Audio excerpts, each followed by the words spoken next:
छोटा सा परिवार अपने वेकेशन के लिए जंगल में आया है और उस परिवार में 4 मेंबर होते हैं। मारिया जो अपने परिवार के साथ बहुत खुश नजर आ रही थी और हम देखते हैं मारिया की बड़ी बेटी एम को, जो जंगल में इधर उधर टहल रही थी। वो अपने छोटे भाई ओली को चिढ़ाने लगती है और फिर अपने पिता रॉब के पास चली जाती है, जो रात का खाना तैयार कर रहा था।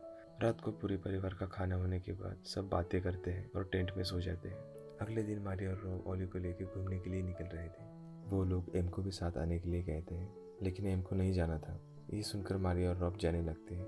एम उन्हें रोकती है उनका फोटो लेने के लिए। फोटो लेने के बाद वो दोनों वहाँ से चले जाते हैं और उस कैंप में सिर्फ एम अकेली थी और एम को उसके पीछे कुछ आवाज़ सुनाई देती है और वो उठकर आसपास देखने लगती है और डर कर अपनी गाड़ी में बैठ जाती है। कुछ देर बाद एक गाड़ी एम जिस गाड़ी में बैठी हुई थी उस गाड़ी के पीछे आकर रुकती है। उस गाड़ी से एक आदमी जिसकी उम्र लगभग 40 साल थी, जर्मन, वो बाहर निकलता है। उसके पीछे उसका साथी चौक, जिसकी उम्र लगभग 30 साल थी, वो भी बाहर आता है। एम गाड़ी में सो रही थी क्योंकि उसको बाहर अकेले डर लग रहा था।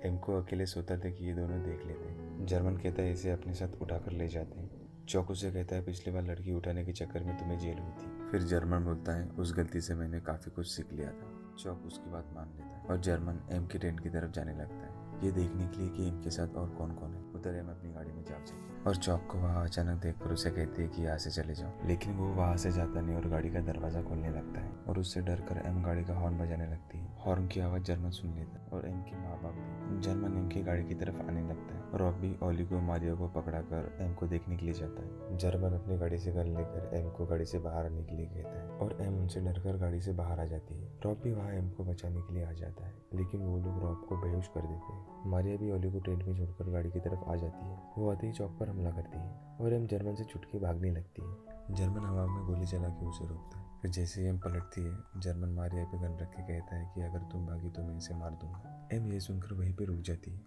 थोड़ी ही देर में चौक और जर्मन तीनों के हाथ पैर बांध देते हैं और मोबाइल निकाल लेते हैं ताकि वो किसी को फोन ना कर सके। फिर चौक और जर्मन उन तीनों को कहीं और ले जाते हैं।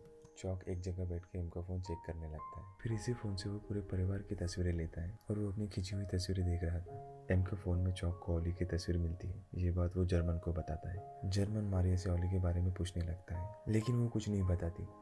इसके बाद वो पूरे परिवार को टॉर्चर करने लगते हैं और उन्हें पेड़ों से बांध देते हैं। जर्मन रॉब के सर पर एक बियर की कैन रखता है और चौक उस पर निशाना लेने लगता है। रॉब बहुत डरा हुआ था, जिस वजह से उसके सर पर रखी हुई कैन नीचे गिर जाती है।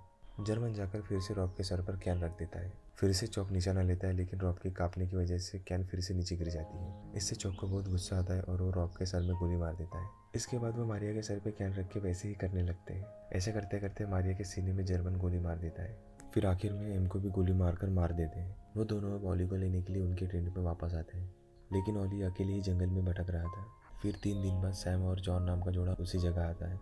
वो दोनों इस खूबसूरत जगह को देखकर बहुत एंजॉय करने लगते हैं। वो दोनों रॉब और मारिया के टेंट के बगल में ही अपना टेंट लगाते हैं। दरअसल ये दोनों जल्द ही शादी करने वाले थे। कुछ देर बाद सैम अकेले ही बैठी थी और वो रॉब और मारिया के टेंट की तरफ देखने लगती है। सैम उनके आने का वेट कर रही थी, लेकिन उसे ये नहीं पता था कि ये पूरा परिवार अब इस दुनिया में नहीं है। जॉन आग जलाने के लिए लकड़ियाँ जमा कर रहा था। उसे लकड़ियाँ जमा करते करते एक ब्लू कलर की कैप मिलती है, जो कैप ओली की थी। फिर शाम को सैम और जॉन आग जलाकर बातें करने लगते हैं। अगले दिन फिर से सैम उठकर रॉब की टेंट की तरफ देखने लगती है। उसे ये लग रहा था कि अब तक वो लोग वापस आ चुके हैं और सैम उनकी टेंट की तरफ जाने लगती है। वो टेंट के अंदर जाकर देखती है और जॉन को बुलाती है। अब जॉन भी उनकी टेंट की तरफ जाता है और सैम जॉन को टेंट खोलकर दिखाती है और बोलती है कि यहाँ कुछ तो अजीब हो रहा है। वो दोनों ये सब फॉरेस्ट ऑफिसर को बताने के लिए जा रहे थे, लेकिन उनकी गाड़ी का टायर पंचर था। जॉन गाड़ी का टायर बदलने लगता है और तभी सैम की चिल्लाने की आवाज़ सुनकर वो उसकी तरफ दौड़ता है।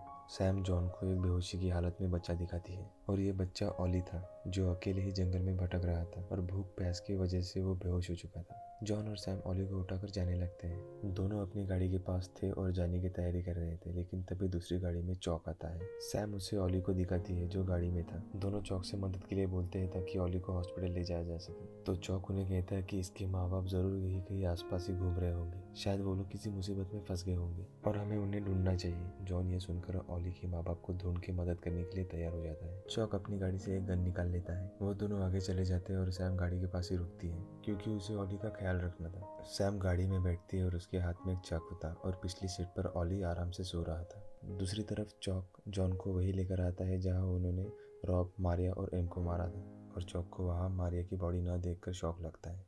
जॉन चॉक को यहाँ से चल के पुलिस लाने का बोलता है, लेकिन चॉक कहता है कि ओली की माँ अभी भी जिंदा है और हमें उसकी माँ को ढूंढना चाहिए। वो दोनों जल्द ही मारिया को ढूंढ लेते हैं। जॉन मारिया के पास जाके देखता है और मारिया जिंदा थी, लेकिन तभी चॉक जॉन के सामने मारिया को मार देता है।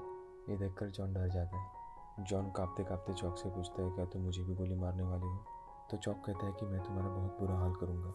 ये सुनकर जॉन और ज़्यादा डर जाता है। चॉक जॉन के करीब आता है और तभी जॉन चॉक को धक्का मार के वहाँ से भाग जाता है और चॉक उसके पीछे पीछे भागने लगता है। और दूसरी तरफ जर्मन सैम के पास आ जाता है और सैम उसे सब बता देती है और जर्मन ये सब सुनकर अपनी गाड़ी से गन निकाल लेता है। सैम गन देखकर अपनी गाड़ी में बैठ जाती है। जर्मन सैम की गाड़ी के पास आकर उसका शीशा तोड़ देता है और जबरदस्ती दरवाजा खोलने लगता है और तभी सैम चाकू से उसकी कलाई काट देती है। जर्मन अपनी कलाई से खून रोकने लगता है। तभी सैम ओली को लेकर भाग जाती है। सैम को भागता देख जर्मन अपने कुत्ते को उसके पीछे छोड़ देता है। एक तरफ तो जॉन के पीछे चॉक लगा हुआ था और दूसरी तरफ सैम के पीछे जर्मन। जॉन एक जगह पे छुप जाता है और चॉक उसे ढूंढ रहा था। तभी चॉक को कोई दौड़ता हुआ दिखता है और वो जल्दबाजी में गोली चला देता है। चॉक उसी तरफ बढ़ता है और जर्मन नीचे गिरा हुआ तड़प रहा था और उसे चॉक की गोली लगी थी। चॉक जर्मन से माफ़ी मांग ही रहा होता है कि तभी उसे दूसरी तरफ से कोई आवाज़ सुना देती है और वो आवाज़ थी ओली के रोने की आवाज़। चॉक सैम को गन पॉइंट पे रखता है और ओली को उससे छीन के नीचे रख देता है। फिर चॉक जर्मन के पास आकर उसे गोली मार देता है क्योंकि चॉक उसे तड़पते हुए नहीं देखना चाहता था। इसके बाद चॉक सैम को गाड़ी में बिठाकर वहाँ से जाने लगता है, लेकिन सैम स्टीयरिंग खींच लेती है जिससे गाड़ी पेड़ से टकरा जाती है। दूसरी तरफ जॉन पुलिस को ले आता है। पुलिस वाले चॉक की गाड़ी की तरफ बढ़ ही रहे थे कि तभी चॉक दूर से ही उन्हें गोली मार देता है।